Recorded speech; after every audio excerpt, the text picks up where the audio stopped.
Hi, this is Dean Cardinale from Worldwide Trekking, and today I'm going to talk about the packing list and the gear that you need for your trek to Mount Everest Base Camp. It's really important to think about layering in the mountains.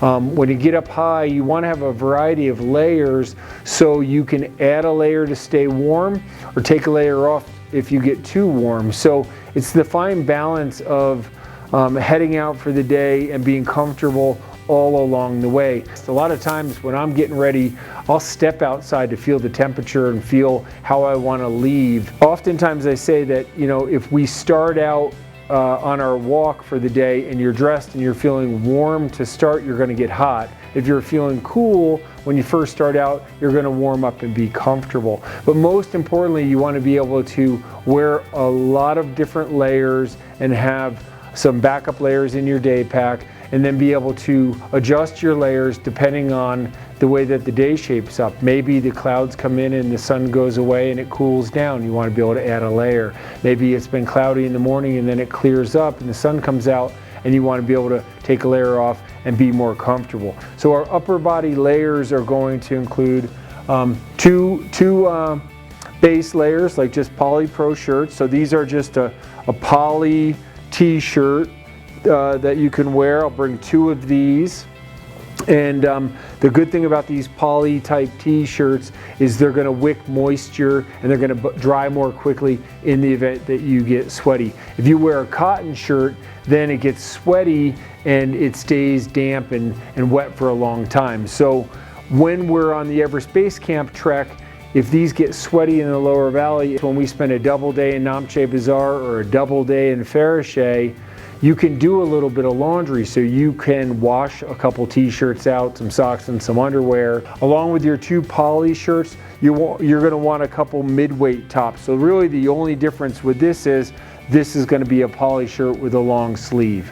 This one's just a little bit heavier, and it's got a zipper here for venting my neck.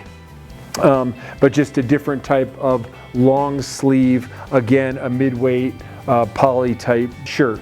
Then I have this like light size, kind of puffy. It's got a little bit of insulation in the torso, and then the sleeves are a little bit less. Another layer that could be good is just a little jacket like this, which is just a full zip front jacket. So now I could wear a poly t-shirt with a long sleeve poly shirt, and then I could even wear another layer over that. So I've got 3 layers on. In the event it's cooling off a little bit, I'm going to be more comfortable.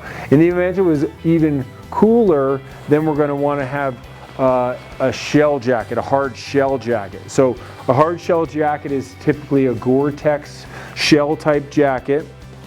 This one has side vents, because they don't breathe as well, so it's got vents under the arms, so you can ventilate as you want to. It also has a good hood.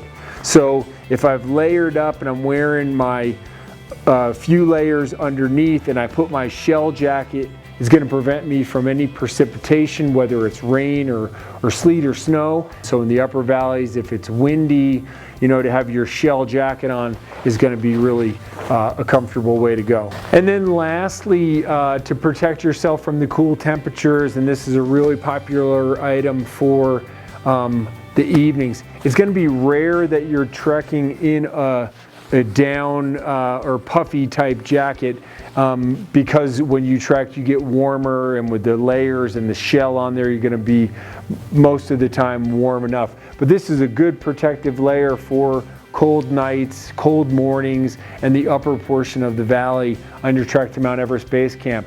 So this is just a warm puffy jacket, and I like a hood on mine. I like to wear hoods. They keep you warmer, or you can put them down and ventilate a little bit more, but just a warm, full, puffy jacket is going to protect you from your coolest temperatures on your layer systems. I also like to bring a rain poncho, and a rain poncho, is a good emergency item to have, especially in the lower valley where we can encounter some rainstorms or rain. So if it's really warm out and it's raining, it's going to be too warm to put on your shell and zip it up.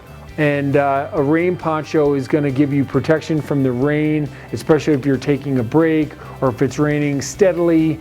And it's also going to be ventilating and not as warm as putting on a shell jacket. When I put my rain poncho on with the baseball cap, you know, I've got good protection with the hood and my whole body. It also keeps my backpack dry. So a rain poncho is very versatile, and it really works well in the event in the lower valley we encounter rainstorms. So if we go through the layers on our upper body, we're thinking about poly t-shirt, poly long sleeves, a little bit of a jacket or an insulated layer, our shell jacket, and then our insulated puffy jacket.